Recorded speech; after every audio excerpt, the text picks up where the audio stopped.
আসসালামু আলাইকুম প্রিয় দর্শক, অন্য মঞ্চের আলাপ চাইতায় আপনাদের সকলকে আমন্ত্রণ।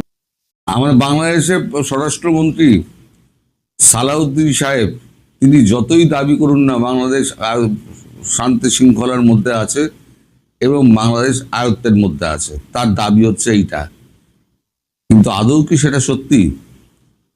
পাহাড় তো প্রায় হাত থেকে বেরিয়ে যাওয়ার মতো অবস্থা। এখন পাহাড়ের চূড়ান্ত লড়াই হচ্ছে, আপনারা রোজই খবর পাচ্ছেন। আজকে সকালেও 6 জন আহত হয়েছে। অনেকগুলো গ্রুপ তো, আর এলাকাটাও ভিন্ন ধরনের পার্বত্য এলাকা। বাংলাদেশের মানুষ সবাই জানেন, আমাদের পশ্চিমবঙ্গের মানুষ যারা জানেন না তাদের জন্য আমি একটু বলি। এই অঞ্চল পাহাড়টা হচ্ছে রাঙামাটি, খাগড়াছড়ি এবং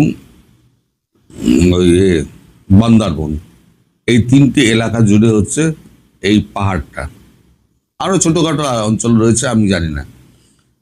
এই পাহাড়ে এই 3টে, আমার যখন উত্তরাখণ্ড দিয়ে যখন যাবেন, দুদিকে পাহাড় আর মধ্যখানে সরু রাস্তা, অথবা একদিকে নদী চলে গিয়েছে, তার গায়ে হচ্ছে রাস্তা, তারপরে হচ্ছে পাহাড়। এই জায়গাটা, এই রাঙামাটি অঞ্চলটা, রাঙামাটি, খাগড়াছড়ি, বান্দরবন এলাকাটা, এটা হচ্ছে সরু রাস্তা, দুদিকে হচ্ছে আপনার মানে বন বাজার। আমি পশ্চিমবঙ্গের মানুষের জন্য বলছি, বাংলাদেশের মানুষ সবাই জানেন, তারা ওখানে ঘুরতে যেতেন। এখন এইখানে লড়াইটা হয়ে গেছে বিভিন্ন দলের মধ্যে। অনেকগুলো দল বিভক্ত হয়ে গেছে, কোনটা সরকার সমর্থিত আর একটা হচ্ছে আরাকান আর্মি সমর্থিত। আরাকান আর্মি সমর্থিত দলগুলো হচ্ছে আরাকান আর্মিকে সাহায্য করছে কেএনএফ আর ইউপিডিএফ, এই দুটো গোষ্ঠী তাদেরকে সাহায্য করছে। মানে সমস্ত অস্ত্রশস্ত্র নিয়ে তারাও আরাকান আর্মির সঙ্গে লড়ছে।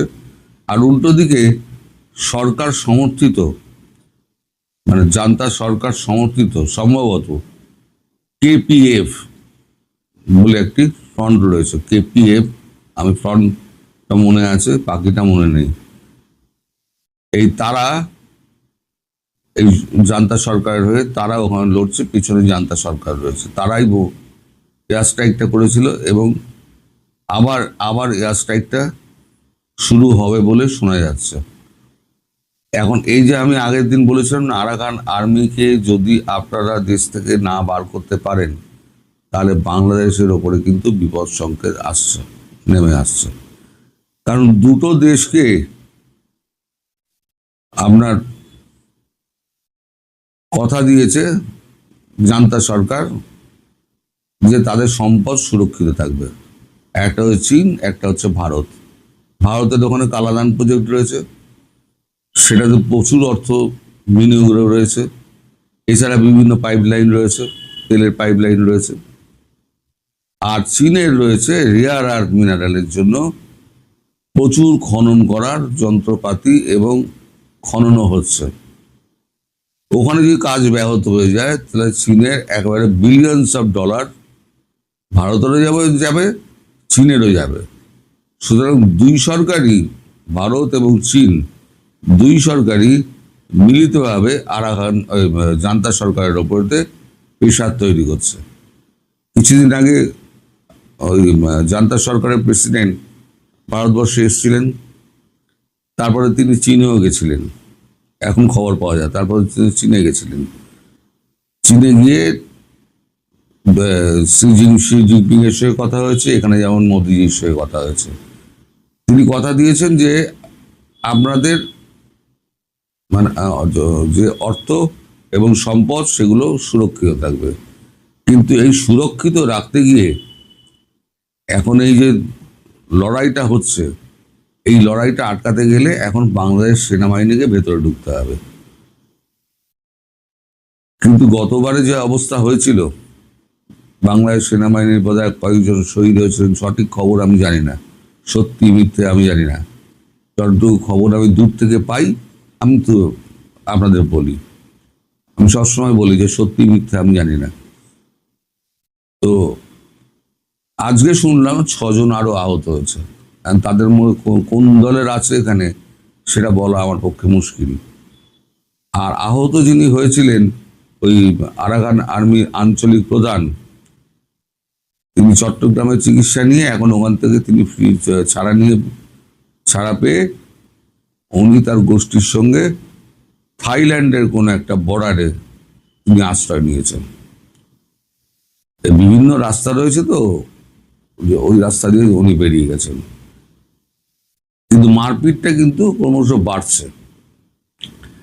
এখন আগের দিনেই বলেছিলাম যে বাংলাদেশ যদি এইটা আরাকান আর্মিকে আটকাতে না পারে, এখন আরাকান আর্মি এতটাই সাহস হয়ে গেছে, ওই জলকেলির পর তারা কিন্তু ভেতরে ঢুকে মানুষকে শাসাচ্ছে। আর ওখানে যারা বাসিন্দা আছে, পাহাড়ে কিছু বাসিন্দা আছে, আদিবাসী আছে, তারপর সাধারণ মানুষ রয়েছে, তারা এখন পটলা পটলি সমস্ত নিয়ে তারা এখন সমস্ত মেনল্যান্ডে চলে আসছে, মানে পাহাড়ে আর থাকতে পারছে না। আর এরাও করছে কি, এরাও ছেড়ে দিচ্ছে, কারণ সাধারণ নাগরিক মেরে তো লাভ নেই, যত ফাঁকা হয়ে যায় ওদের লড়াই করতে দেওয়া সুবিধা হবে। আর যারা যাচ্ছে না তাদের ঘরে গিয়ে তাদেরকে বলে আসছে গুলি চলবে, তোমরা এখান থেকে বেরিয়ে যাও। ফলে দলে দলে লোক পাহাড় থেকে নেমে আসছে। মোটামুটি পাহাড়টা একেবারে একটা অশান্ত জায়গায় হয়ে গিয়েছে। এখন প্রশ্ন হচ্ছে যে এই পাহাড় বাংলাদেশের হাতে কি থাকবে? সালাউদ্দিন সাহেব এই ব্যাপারে কিন্তু কোনো মন্তব্য করেন না। তিনি এমন এমন কথা বলেন যেন বাংলাদেশ স্বর্গরাজ্যে বাস করছে। কিন্তু বাংলাদেশের একটা অঞ্চল যে বাংলাদেশের থেকে বিচ্ছিন্ন হতে চলেছে, সে খবর কি তিনি জনগণকে বলেন? তিনি জনগণকে বলেন না। পুরো আপনারা বলেন না চাপাবাজি, পুরো চাপাবাজির সরকার, শুধু চাপা মেরে যাচ্ছেন। মিথ্যে কথা মিথ্যে কথা মিথ্যে কথা মিথ্যে কথার ঝুড়ি বানিয়ে ফেলছে। এখন এই সমস্যার সমাধান করতে গেলে আন্তর্জাতিক মহলে কথা বলতে হবে, আন্তর্জাতিক মহলে লবি খাটিয়ে তাদের সাহায্য নিতে হবে। মায়ানমার সরকারের ওপরে প্রেশার দিতে হবে, আরাকান আর্মির সঙ্গে কথা বলতে হবে। কারণ ওখানে আবার আমেরিকা বলে দিয়েছে আমার ওখানে আরাকান করিডোর চাই। কিন্তু করিডোর চাই বললেই তো হবে না, করিডোরের অবস্থা তো খুব খারাপ। ওখানে বাংলাদেশে আর্মি ঢুকতেই পারছে না, তা করিডোর দেবে কি করে? চাই বললেই তো হবে না, এখন সেই আমেরিকার সঙ্গে তো কথা তো বলতে হবে।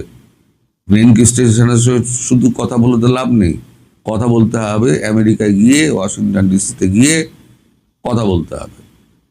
একদিন কথা বলতেন তো খলিলুর রহমান, এখন তিনি একটু বিষ নজরে পড়েছেন শোনা যাচ্ছে। সে মনে অনেক দুঃখ টুক্ষ নিয়ে কথাবার্তা বলে, সে বিশ্বজার কথাবার্তা বলেন না তিনি। তো যাই হোক, এখন তাহলে কথা বলবে কে? সেই কূটনৈতিক বুদ্ধি, সেই অ্যাগ্রেসিভনেস, মানে কথা দাবিয়ে কথা বলা, যেটা একটা সরকারের হয়ে যে দাবিয়ে কথা বলা, হ্যাঁ আমাদের এটা করতে হবে, আমাদের দিতে হবে, ওই এলাকা শান্ত করতে হবে, আপনারা সবাই সাহায্য করুন, এইটা বলার মতো কটা লোক বাংলাদেশে আছে? আমার প্রশ্ন হচ্ছে সেইটা। কিন্তু সালাউদ্দিন সাহেব কিন্তু স্বীকার করছেন না যে তার দেশ একটা অংশ হারাতে চলেছে। এখন দেখুন, আপনারাই এখন ভাবুন যে চাপাবাজ সরকার আপনাদের কি অবস্থায় ফেলে দিয়ে গিয়েছে। স্বৈরাচার তো দূর হয়েছে, কিন্তু নতুন করে স্বৈরাচার এসে বসে গিয়ে আপনাদের জীবন সর্বনাশ করে দিয়েছে। একদিকে মূল্যবৃদ্ধি, খাদ্য সংকট, তারপরেতে আপনার কোম্পানি সব বন্ধ। বড় কঠিন দিন আসছে আপনাদের, এটুকু বলতে পারি। সবাই ভালো থাকবেন, সুস্থ থাকবেন। স্বরাষ্ট্রমন্ত্রী সালাউদ্দিন একেবারে পরিষ্কার করে দিয়েছেন ঘটনাটা, এটা আর ঢাকঢাক গুড়গুড়ের জায়গায় নেই। সরকার আওয়ামী লীগকে চিরতরে ব্যান করতে যাচ্ছে, নিষিদ্ধ করতে যাচ্ছে। আমরা দেখলাম চীন মৈত্রী সম্মেলন কেন্দ্রে বিএনপির যে জুলাই পন্থীরা আছেন তাদের একটা অনুষ্ঠানে, যেখানে প্রধানমন্ত্রী তারেক রহমান উপস্থিত ছিলেন। সেখানে আমাদের স্বরাষ্ট্রমন্ত্রী, যাকে অনেকেই অনেকটা ভারপ্রাপ্ত প্রধানমন্ত্রী হিসেবে মনে করে থাকেন, তিনি খুব পরিষ্কার করে বলেছেন। এবং কি বলেছেন কথাটা একটু শুনে আসা যাক প্রথমে।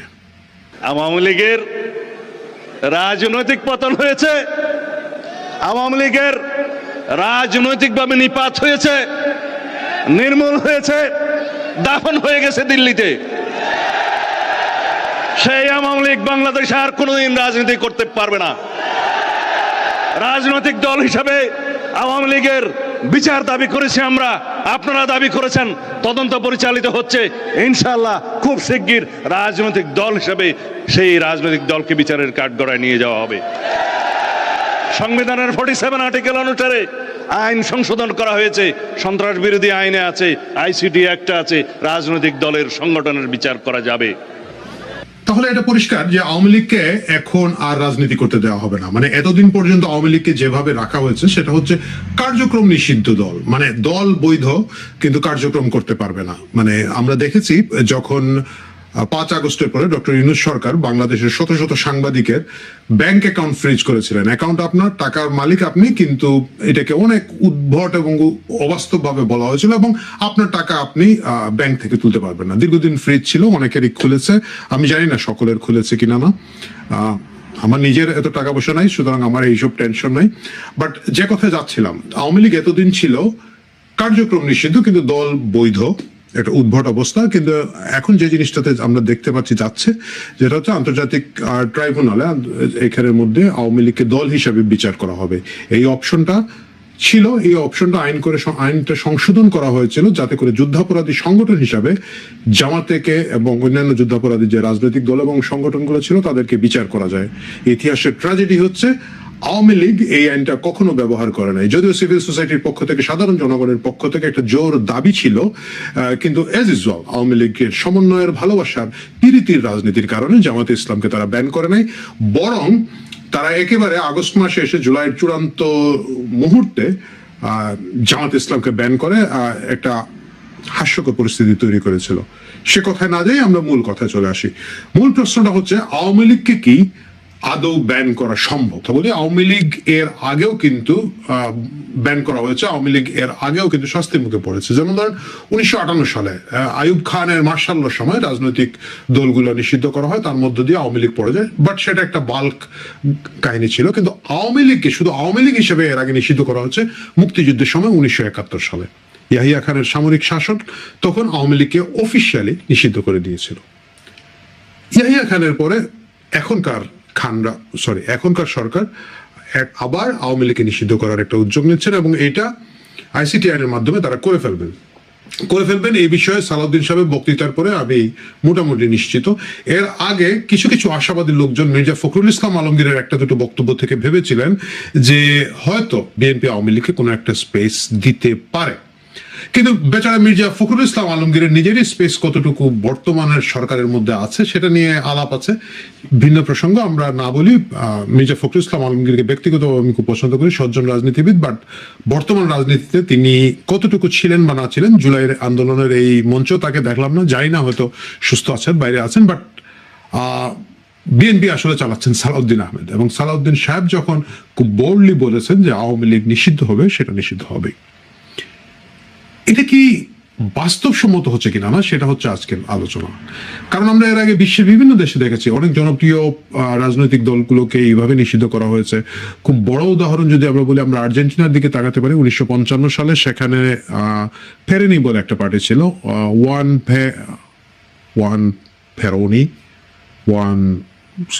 ফেরোনি বলা যেত বোধহয় ওনার নাম, আমি একটু যদি দেখে নেই বা না দেখলেও বলতে পারি, যেটা হচ্ছে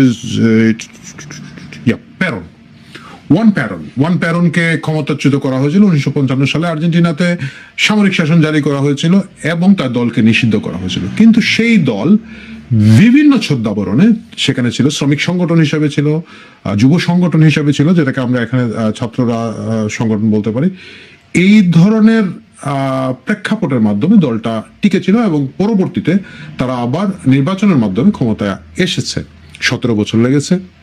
আপনি যদি বিএনপির কথাই ধরেন, বাংলাদেশে বলেন, তারা তো নিষিদ্ধ ছিল না, বাট 17 বছর তারা কি করতে পেরেছে? ঘটনাচক্রে জুলাইয়ের আন্দোলনের ফলভোগী তারা, কিন্তু যদি জুলাইয়ের যে কোটা আন্দোলনের মাধ্যমে ভিন্নভাবে যদি আন্দোলন না হতো, বিএনপির নেতৃত্বে যদি আন্দোলন হতো, বিশ্বাস করেন আমি জানি, আপনি জানেন এবং বিএনপি নেতারাও জানেন, মানে আজকে জুলাইয়ের ওই অনুষ্ঠানের মধ্যে তারাও বলেছেন আমরা লুকিয়েছিলাম, আমরা লোক পাঠিয়েছি, পরিচিত মুখ যায় নাই। ছাত্রদল নেতারা পর্যন্ত বলেছেন যে ছাত্রদলের নেতারা যারা সম্মুখ সারি, যাদের মুখ খুব পরিচিত, তারা চেষ্টা করেছেন যাতে ক্যামেরার সামনে না পড়েন। মানে তারা নিজেরাই জানতেন যে জনগণের মধ্যে তাদের বিশ্বাসযোগ্যতা, বিশ্বস্ততার জায়গাটা খুব একটা ছিল না। কিন্তু বিএনপি এক ধরনের ব্যান থাকার পরেও কিন্তু এখানে এসেছে।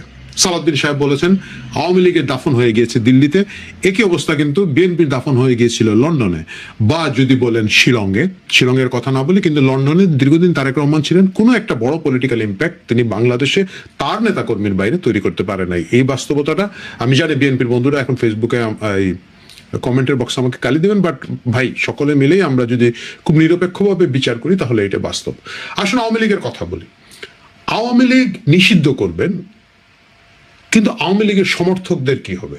আমাদের কাছে একটা জিনিস মনে রাখতে হবে, একটা দ্বন্দ্ব, একটা কনফ্লিক্টের মাধ্যমে রাজনীতি এগিয়ে যায়। একটা পক্ষ থাকে, একটা বিপক্ষ থাকে। বাংলাদেশে এখন পক্ষ হচ্ছে বিএনপি এবং জামাত ইসলাম। আপনি যেভাবেই দেখেন বিএনপি এবং জামাত ইসলাম একই রাজনীতি সাবস্ক্রাইব করে।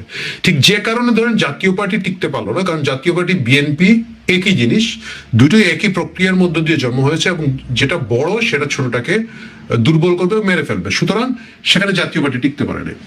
কিন্তু বিএনপি এবং জামাত দুটো মিলে একটা শক্তি হিসেবে আছে এবং তাদের ভোট কনভার্টেবল। সুতরাং যদি জামাতকে তখন নিষিদ্ধ করে দেওয়া হতো, জামাতের 6% ভোট ছিল, 6 to 7% ভোট সেটা বিএনপিতে চলে আসতো, কারণ এইটা একটা সেগমেন্টের ভোট। একইভাবে আওয়ামী লীগের যে ভোটটা আছে, যেটা হচ্ছে ধরেন মুক্তিযুদ্ধের ভোট, তাদের যে থিওরিটিক্যাল জায়গাগুলো আছে, যে তাত্ত্বিক জায়গাগুলো আছে, সেটার একটা হচ্ছে যে তারা মুক্তিযুদ্ধের পক্ষে শক্তি, দ্বিতীয়টি হচ্ছে ধরেন তারা ধর্মনিরপেক্ষতা আছে, বাঙালিয়ানার মধ্যে আছে, নারী স্বাধীনতা আছে, নারী বিশ্বাসের মধ্যে আছে। এবং এই জায়গাগুলো যদি না একটা বিকল্প রাজনীতি তৈরি হয়, এরা যাবে কোথায়? মনে রাখতে হবে আওয়ামী লীগের সমর্থন একেবারে কম করে ধরলে 25%, বেশি ধরলে 40%, 40%। 25 থেকে 40 ভাগের মধ্যে এদের সমর্থন আছে। এটা বংশ পরম্পরা, এদের একটা লিগেসি আছে। মানে একটা কথাই আছে যে আওয়ামী লীগ হওয়া যায় না, আওয়ামী লীগ হয়ে জন্মাতে হয়। মানে আওয়ামী লীগের বিরোধী পক্ষ এদেরকে বলেন একটা কাল্ট, কেউ কেউ বলেন ধর্ম। আমি যদি সৈয়দ আশরাফের সেই কথাটা স্মরণ করি, সৈয়দ আশরাফ বলেছিলেন আওয়ামী লীগ একটা অনুভূতির নাম। যারা আওয়ামী লীগের সমর্থক তাদের মধ্যে এটা কিন্তু একটা অনুভূতি। আপনি দেখবেন যারা আওয়ামী লীগ বিরোধী শক্তি এখন রাজনীতিতে আছেন, তারা বারবার বলেন আওয়ামী লীগের একটা মিনিমাম তৃণমূলের সদস্য পর্যন্ত জুলাই আগস্ট নিয়ে কোনো দুঃখ প্রকাশ করে নাই, অনুতাপ করে নাই। This is Awami League.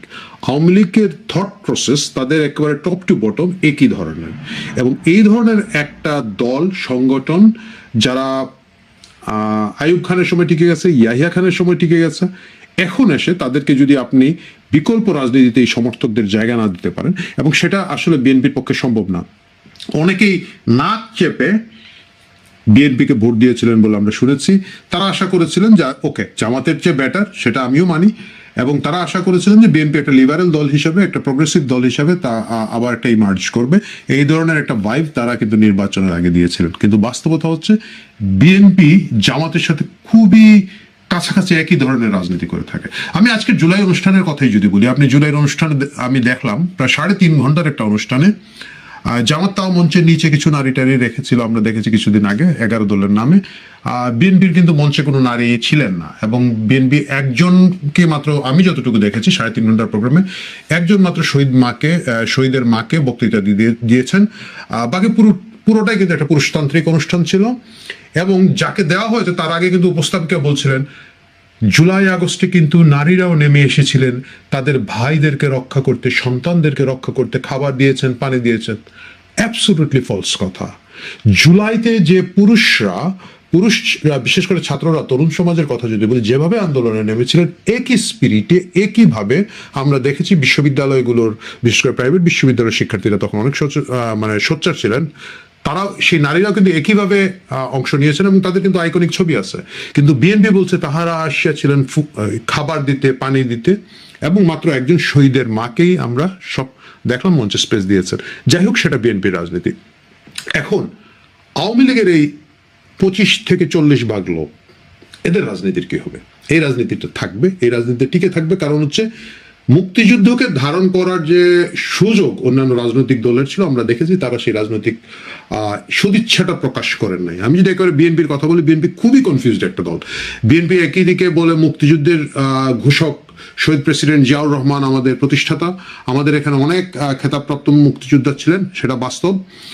প্রচুর মুক্তিযোদ্ধা, বিশেষ করে জিয়াউর রহমানের সহকর্মী যারা ছিলেন তখন, তারা বিএনপি করেছেন। আমরা একেবারে শওকত সাহেব থেকে শুরু করে যদি আরো অনেকে, ইভেন কর্নেল অলি পর্যন্ত যদি আমরা আসি, যদিও কর্নেল অলি এখন জামাতে চলে গেছেন, বাট এরা ছিলেন বিএনপির সাথে।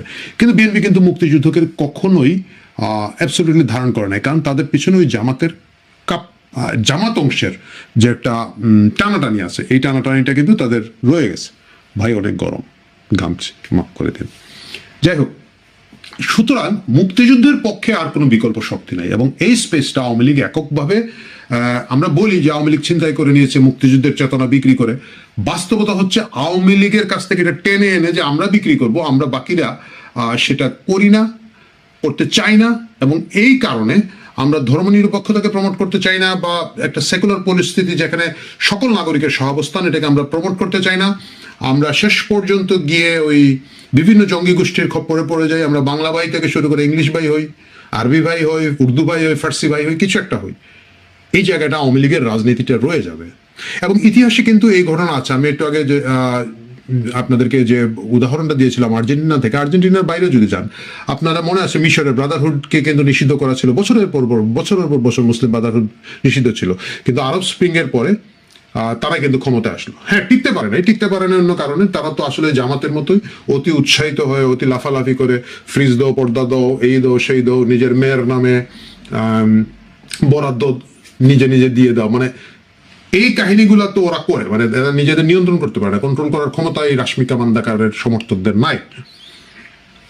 এই জায়গায় গিয়ে তাহলে জামাত টাইপের দল হিসাবে মুরসি টিকতে পারে না, বাট তারা ক্ষমতায় এসেছিল। আপনি যদি টার্কির দেখেন, টার্কিতে কিন্তু এখন ইসলামী ভাবাপন্ন রাজনৈতিক দলগুলোই ডমিনেট করছে, শুধু ক্ষমতার ব্যাপারটা না, পুরোটাই তারা ডমিনেট করছে।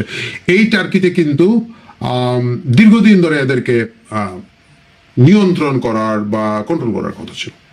অনেকে বলেন, আমি শুনেছি যে মুক্তিযুদ্ধের মাধ্যমে তো মুসলিম লীগ অ্যাবসলিউট হয়ে গিয়েছিল, জুলাই আগস্টের মাধ্যমে আওয়ামী লীগ হয়ে যাবে। এরা আসলে ইতিহাসটা জানেন না। 70-এর নির্বাচনে কিন্তু মুসলিম লীগ কোনো ফ্যাক্টরি ছিল না, এবং বিশেষ করে আইয়ুব খানের শাসন শুরু হওয়ার পরে, যুক্তফ্রন্ট সরকারের ক্ষমতার পরে, ওই সময় থেকে মুসলিম লীগ কিন্তু স্বাধীন পাকিস্তানে খুব একটা জোরদার অবস্থান ছিল না। 70-এর সময় তাদের অনেকগুলো ফ্র্যাকশন ছিল, কনভেনশন মুসলিম লীগ, অমুক মুসলিম লীগ, ব্র্যাকেট করা ছিল, এবং তারা সকলে মিলেও মনে হয় 2% ভোট, 1% ভোট পায় নাই। আওয়ামী লীগের পরে 70-এ পূর্ব পাকিস্তান তখনকার বা বাংলাদেশে দ্বিতীয় শক্তিশালী দল ছিল জামাত, তাদের তখন 6 to 7% ভোট ছিল। এখন পর্যন্ত জামাতের এই 6 to 7% ভোট আছে, মানে গত নির্বাচনের কথা বাদ দেন, এটা এনিওয়ে আপনারা জানেন। এর আগ পর্যন্ত যেগুলোকে আমরা নির্বাচন হিসাবে ধরি, সেগুলোতে জামাতের ভোট 6 to 7% ছিল, মানে ওই ভোটটা কমে নাই। একইভাবে আওয়ামী লীগের 25 to 40%, মানে 25 কখনোই ওরা পায় নাই, 30 to 40% যদি ধরি, আমি ধরলাম দীর্ঘদিন ক্ষমতা থাকার কারণে তাদের জনপ্রিয়তা হারিয়ে গেছে, ইত্যাদি ইত্যাদিও যদি হয়, 25 থেকে 40 ভাগ লোক আছে, এবং এরা কোথাও যাবে না। এদের একটা বিরাট অংশ বংশ পরম্পরায় আওয়ামী লীগ করে, বিরাট অংশ আওয়ামী লীগের যে পলিটিক্যাল ফিলোসফি সেটাকে সাবস্ক্রাইব করে, সে মুক্তিযুদ্ধকে সাবস্ক্রাইব করে, সে ধর্মনিরপেক্ষতাকে সাবস্ক্রাইব করে, বাঙালি সংস্কৃতিকে সাবস্ক্রাইব করে, যেখানে আওয়ামী লীগের বাইরে একটা বিকল্প রাজনৈতিক দল এখন পর্যন্ত তৈরি হয় নাই, তৈরি হওয়ার আশু কোনো সম্ভাবনা নাই। বরঞ্চ ওই ধরনের কোনো কথা যারা আওয়ামী লীগের বাইরে থেকে বলতে চায়, এদেরকে দমিয়ে রাখার জন্য জামাত এবং তার ছোট জামাত, বিচি জামাত যেগুলো আছে, সবাই মিলে এগুলাকে দোসর, এগুলাকে স্বৈরাচার, ফেসিবাদ ইত্যাদি বলে দমিয়ে রাখার চেষ্টা করবে। স্বাভাবিকভাবে জামাত ঘরানার যে উগ্র ডানপন্থী যে পলিটিক্সটা, সেটা হচ্ছে অন্যকে দমন করে ফেলার একটা পলিটিক্স। তাহলে 25 থেকে 40 ভাগ লোককে যদি আপনি রাজনৈতিক স্পেস না দেন, এইটার যে একটা প্রতিক্রিয়া হবে, ইমিডিয়েট হবে না। এটা সালাউদ্দিন সাহেব এবং আমি দুজনেই একমত হব, খুশির ব্যাপার, কিন্তু এটা একটা বিরাট প্রতিক্রিয়া হবে। সেই প্রতিক্রিয়া সামাল দেওয়ার মতো সাংগঠনিক দক্ষতা, রাজনৈতিক প্রজ্ঞা কোনোটাই বিএনপির নেই। সুতরাং আগামী দিনে আওয়ামী লীগ নিষিদ্ধের এই প্রক্রিয়ার মাধ্যমে এতগুলো মানুষকে রাজনীতির বাইরে ফেলে রেখে যদি মনে করা হয় এই দেশে শান্তি আসবে, সেটা সম্ভব না, এটা বাস্তব না। এবং সেই কারণেই আমার কাছে মনে হয় বিএনপি তার নিজের স্বার্থেই ভেবে দেখা উচিত তারা যে সিদ্ধান্ত নিচ্ছেন, সালাউদ্দিন সাহেবের জোশে যে সিদ্ধান্ত নিচ্ছেন, সেই সিদ্ধান্ত শেষ পর্যন্ত তাদেরকে পস্তাতে হয় কিনা। প্রিয় দর্শক, ভালো থাকেন, কথা হবে কালকে।